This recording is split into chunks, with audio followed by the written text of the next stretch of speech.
In terms of learning from mistakes, some things that I think are really important, and I've mentioned this already, mistakes are going to happen. So it's important to think about what can you learn out of them, what have you learned out of them, treat them as a real learning opportunity.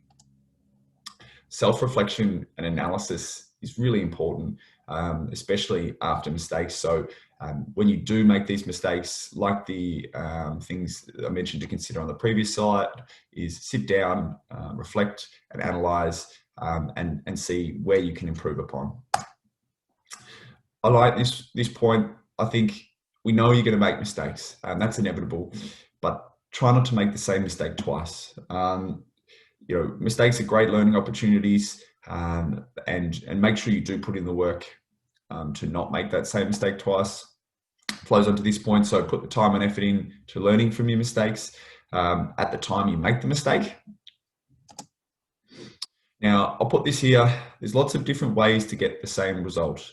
So just because you do something different to a different physio or clinician doesn't necessarily mean that you've made a mistake. So keep that in mind. When you first start out, you might do things differently than you did down the line, but it doesn't necessarily mean that you've done something wrong.